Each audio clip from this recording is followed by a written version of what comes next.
नमस्कार, शोध न्यूज मराठीमध्ये आपलं स्वागत। सत्तेच्या हव्यासापोटी देवेंद्र फडणवीस यांनी दोन प्रमुख पक्ष फोडले, भ्रष्टाचाराचे आरोप असलेले नेतेही पळवले आणि महायुतीची मोट बांधली। पण आता या महायुतीत बरंच काही घडताना दिसू लागलं आहे। लोकसभा निवडणुकीचा निकाल आला आणि महायुतीत मोठी चलबिचल सुरू झाली।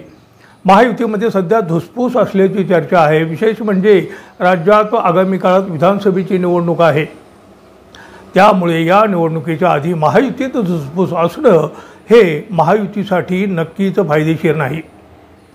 महाराष्ट्रातील राजकारण, महाराष्ट्रातील वातावरण महायुतीच्या विरोधात आहे हे आता काही लपून राहिलेलं नाही। त्यामुळे डॅमेज कंट्रोल करणं हे भाजपसाठी जास्त महत्त्वाचं असणार आहे।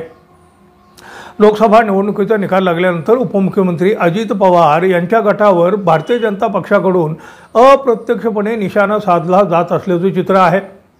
दुसरीकडे राष्ट्रवादी काँग्रेसचे आमदार देखील आता भारतीय जनता पक्षाच्या मंत्र्यावर उघडपणे निशाणा साधताना दिसत आहेत।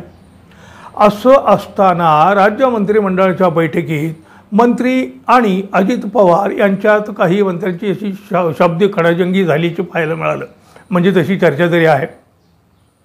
या बैठकीवरून दोन्ही बाजूच्या मंत्र्यांमध्ये नाराजी आहे। विशेष म्हणजे राज्य मंत्रिमंडळाच्या बैठकीनंतर अजित पवार रात्रीच अचानक तडकाफडकी दिल्लीला गेले। तिथं जाऊन त्यांनी केंद्रीय गृहमंत्री अमित शहा यांची मध्यरात्री भेट घेतली, चर्चाही केली। आता या भेटीबाबत जी माहिती मिळते त्यानुसार अजित पवार यांनी अमित शहा यांच्या भेटीत निधी वाटपावरून जो वाद झाला मंत्री आणि अजित पवार यांच्यात, त्याबद्दल नाराजी व्यक्त केल्याची माहिती आहे। विशेष म्हणजे अजित पवार यांनी 10 दिवसापूर्वीच अमित शहा यांची भेट घेतली होती। त्यानंतर त्यांनी आता पुन्हा अमित शहा यांची भेट घेतल्यामुळे राजकीय वर्तुळात वेगवेगळ्या चर्चांना उधाण आलेलं आहे।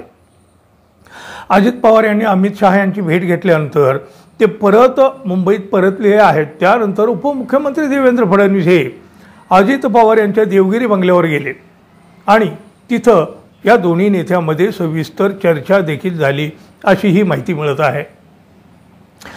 गेल्या काही दिवसापासून अजित पवार गटाच्या काही नेत्यांचा भाजपावर हल्लाबोल सुरू आहे। राष्ट्रवादी काँग्रेसचे आमदार अमोल मिटकरी यांनी देखील भारतीय जनता पक्षाच्या 4 मंत्र्यांची नावं घेत निशाणा साधला आहे। यानंतर निधी वाटपावरून राज्य मंत्रिमंडळाच्या बैठकीत खडाजंगी झाल्याची चर्चा आहे।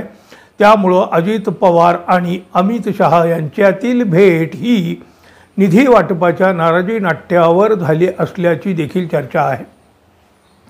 दरम्यान दुसरी चर्चा अशी देखील आहे की विधानसभेची निवडणूक जवळ आली आहे। महायुतीच्या तिन्ही पक्षाकडून जागा वाटपाबाबत वेगवेगळा दावा केला जातोय। त्यामुळे जागा वाटपावर चर्चा करण्यासाठी अमित शहा आणि अजित पवार यांच्यात ही बैठक झाली। यानंतर देवेंद्र फडणवीस अजित पवार यांच्या भेटीला गेले। पण जागा वाटपावर चर्चा करायची असेल तर महायुतीत 3 पक्ष आहेत। मुख्यमंत्री एकनाथ शिंदे यांचा शिवसेना पक्ष देखील महायुतीचा अविभाज्य घटक आहे। त्यामुळं महायुतीच्या जागा वाटपाच्या चर्चेत एकनाथ शिंदे किंवा त्यांच्या पक्षाचा एखादा प्रमुख नेता यापैकी कुणीतरी असणं अपेक्षित आहे, पण तसं काही होताना दिसलेलं नाही। त्यामुळं महायुतीत पडद्यामागं काय घडतंय याबाबत वेगवेगळे तर्क लावले जात आहेत।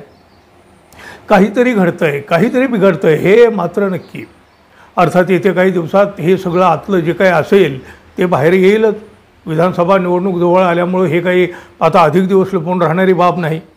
काय घडतंय, काय बिघडतंय हे आपल्याला दिसेलच। तोपर्यंत मित्रांनो, आपण जर आपल्या चॅनलवर नवीन असाल तर कृपया आपल्या चॅनलला सबस्क्राईब करावं ही अपेक्षा आहे। धन्यवाद, पुन्हा भेटूच। नमस्कार।